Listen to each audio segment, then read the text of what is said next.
Asthma இருந்தால் தவிர்க்க வேண்டிய 10 உணவுகள். இந்த உணவுகளை தவிர்ப்பதன் மூலம் ஆஸ்துமா அட்டாக்குகளை குறைக்கலாம். மற்ற சுவாச பிரச்சனைகளிலிருந்தும் விடுதலை பெறலாம். வாங்க அது என்ன உணவுன்னு பார்க்கலாம். அதுக்கு முன்னாடி ஆஸ்துமா என்றால் என்ன? ஆஸ்துமா என்பது நாள்பட்ட சுவாச பிரச்சனை. இதில் சுவாச குழாய்கள் அதாவது பிராங்கியல் டியூப்ஸ் வீங்கி சளியால் அடைப்படுகின்றன. இது காற்று போக்குவரத்தை தடை செய்து மூச்சு திணறல், இருமல் மற்றும் நெஞ்சு இறுக்கத்தை ஏற்படுத்துகிறது. அலர்ஜி அல்லது ஜெனட்டிக் காரணங்களால் இது வரலாம். ஆஸ்துமாவின் அறிகுறிகள் சிம்டம்ஸ்: இரவு மற்றும் அதிகாலை நேரங்களின் தாக்கம் அதிகமாக இருக்கும். வீசிங் சத்தம், மூச்சு விடும்போது வீசிங் சத்தம் வரும். நீண்ட இருமல் அதாவது கிரானிக் காஃப், குறிப்பாக தூசி மற்றும் புகை இருக்கும் இடங்களில் வரும். நெஞ்சு இறுக்கம், யாரோ தொண்டையை அழுத்துவது போன்ற உணர்வு ஏற்படும். ஆஸ்துமா இருந்தால் தவிர்க்க வேண்டிய 10 உணவுகளை இப்போ பார்க்கலாம். பால் மற்றும் பால் பொருட்கள். பால், தயிர், பன்னீர் போன்றவை சளியை அதிகரிக்கும். இது சுவாச பாதையில் அடைப்பை உருவாக்கி மூச்சு திணறலை ஏற்படுத்தும். குழந்தைகளில் பால் அலர்ஜி ஆஸ்துமாவை தூண்டும். பாலில் உள்ள கேசின் புரதம் சுவாச எரிச்சலை அதிகரிக்கும். இதற்கு மாற்றாக நாட்டுப்பால், அரிசிப்பால் பயன்படுத்தலாம். முட்டை, குறிப்பாக வெள்ளைப்பகுதி. முட்டை வெள்ளைப்பகுதியில் உள்ள ஆல்புமின் புரதம் அலர்ஜியை தூண்டும். ஆஸ்துமா தாக்கங்களை 24 முதல் 48 மணி நேரத்தில் உருவாக்கும். குழந்தைகளில் 30% ஆஸ்துமா தாக்கங்கள் முட்டை காரணமாக வரும். முட்டை மஞ்சள் கரு குறைந்த அளவு பாதுகாப்பானது. இதற்கு மாற்றாக டோஃபு, பீன் புரதம் சாப்பிடலாம்.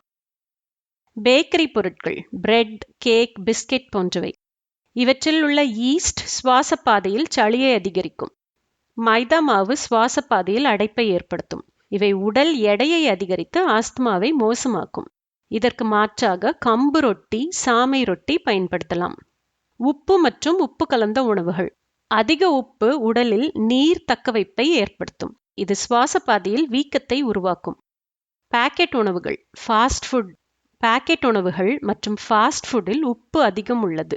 உப்பு இரத்த அழுத்தத்தை அதிகரித்து ஆஸ்துமாவை தூண்டும். இதற்கு மாற்றாக இஞ்சி, பூண்டு, மிளகு சேர்த்த உணவை சுவைக்கலாம். பீன் மற்றும் சோயா பொருட்கள்.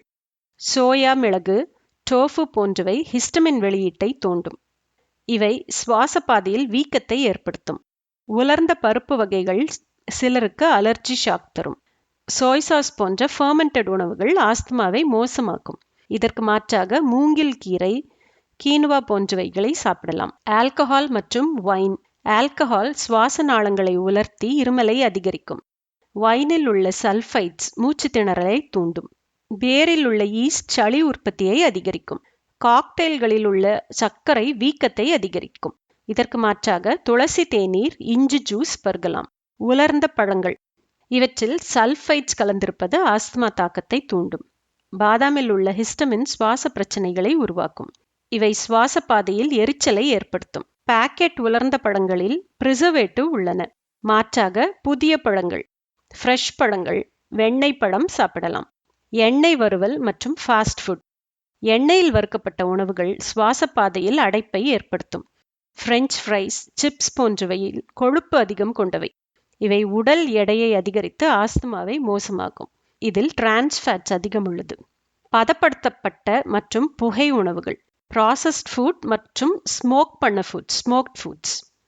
பதப்படுத்தப்பட்ட மற்றும் புகையில் பதப்படுத்தப்பட்ட உணவுகள் நைட்ரேட்ஸ் மற்றும் சல்ஃபைட்ஸ் போன்ற ரசாயனங்கள் அதிகம் உள்ளன. இவை மூச்சுக்குழாய் அழற்சியை தூண்டி ஆஸ்துமாவை அதிகரிக்க வாய்ப்பு உள்ளது. எண்ணெயில் வறுக்கப்பட்ட உணவுகள் சுவாச பாதையில் அடைப்பை ஏற்படுத்தும். பிரெஞ்ச் ஃப்ரைஸ், சிப்ஸ் போன்றவை கொழுப்பு அதிகம் கொண்டவை. இவை உடல் எடையை அதிகரித்து ஆஸ்துமாவை மோசமாக்கும். காரம் மற்றும் மசாலா உணவுகள், அதாவது ஸ்பைசி ஃபுட்ஸ். காரம் மற்றும் மசாலா நிறைந்த உணவுகள் மூச்சுக்குழாயை எரிச்சலூட்டி ஆஸ்துமா அட்டாக்கை தூண்டலாம். குறிப்பாக மிளகாய், கருவேப்பிலை மற்றும் மசாலா கலந்த உணவுகளை சாப்பிட்டால் சுவாசிக்க கஷ்டமாக இருக்கும். சிலருக்கு இது மூச்சு திணறலை ஏற்படுத்தும்.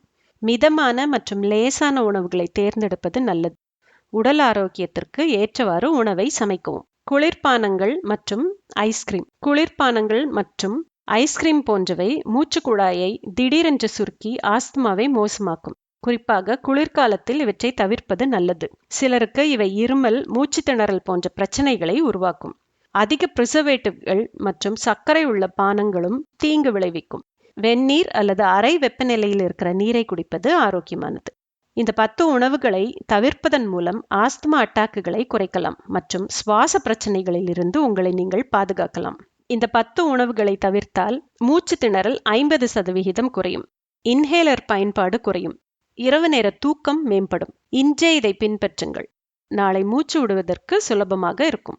இந்த தகவல் பயனுள்ளதாக இருந்தால் லைக் செய்யுங்க, உங்க நண்பர்கள் மற்றும் குடும்பத்துக்கு பகிருங்கள். இன்னும் பயனுள்ள ஆரோக்கிய தகவல்களுக்கு எங்க சேனலை சப்ஸ்கிரைப் செய்யுங்க.